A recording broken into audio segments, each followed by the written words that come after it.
Good evening, everyone. I'm Lissy Bastien. It's great having you back with us. The Progressive Liberal Party continued its rebuke of Prime Minister Dr. Hubert Minnis following its failure to garner enough support to move a resolution of no confidence in the Prime Minister last week. Leader of the Progressive Liberal Party, Philip Davis, strongly criticized the Prime Minister, calling him a liar and inciting him to file a lawsuit against him at a PLP press conference at the PLP headquarters on Sunday. He's a liar, and he lied to Parliament. Sue me if you are aggrieved by what I have to say, so we can go into court. Like I said, the Speaker ain't gonna be there in court to protect you, to say that that was unparliamentary language, and he cannot expound it from the record once we are before the court.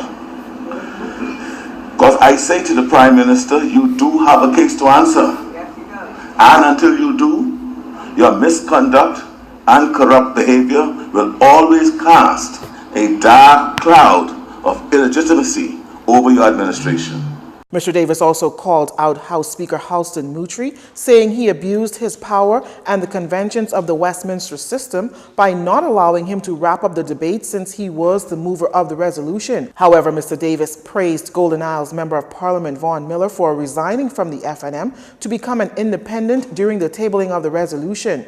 I look forward to working with Mr. Miller on shaping future legislation and on other parliamentary matters of mutual interest. I say this to him: on this day, history will surely smile kindly on Miller. The opposition brought a resolution of no confidence in the Prime Minister, accusing him of misleading the House over the government's decision to lease Town Centre Mall to St. Anne's MP Brent Simonette. Simonette is part owner of the mall and held a post as cabinet minister at the time. The now independent Member of Parliament for Golden Isles, Vaughan Miller, is calling on the Prime Minister to demonstrate fairness under the Westminster system used to fire the former Free National Movement MP from his post as Parliamentary Secretary following his vote against the increase in value-added tax. Mr. Miller called for the Prime Minister to resign while appearing as a guest on JCN's Jones and Company talk show. If we're going to be consistent with Westminster in our country, we cannot. It has to be what it is. It has to be. And particularly for us as black people who seems to hoard power, seems to just love it and will abuse it and do anything and still maintain it.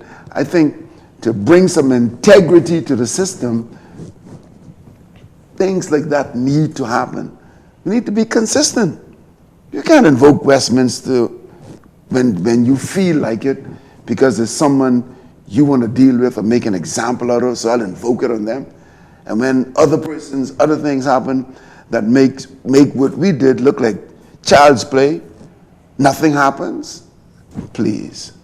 In addition to his call for Prime Minister to resign, Mr. Miller also called for political and electoral reform, adding that he was unable to represent his Golden Isles constituency the way he wanted to as a member of the Free National Movement. And although he says that some of the challenges to that regard were personal, Mr. Miller said he was unable to represent his constituents as the firing happened when he started to make plans to assist the constituency. I think as we evolve as a society in terms of the way we represent people, I think that's going to change.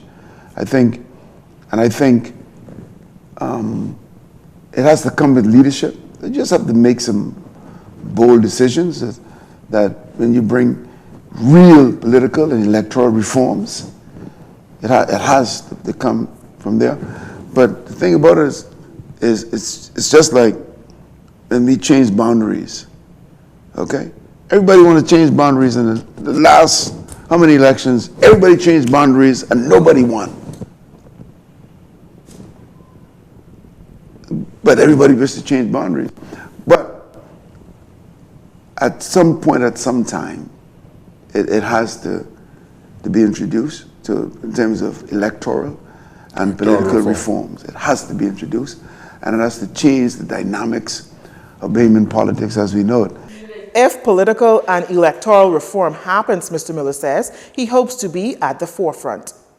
Senators passing the Air Accident Investigation Authority Bill 2019 today. The bill seeks to update the country's aviation legislation that governs the investigation of air accidents. Attorney General Carl Bethel detailed that the bill sets up a standalone authority with members appointed by the aviation minister. Without limitation, the principal function of the board shall be to develop policies and to give general direction on the implementation and achievement of the objectives and functions of the authority.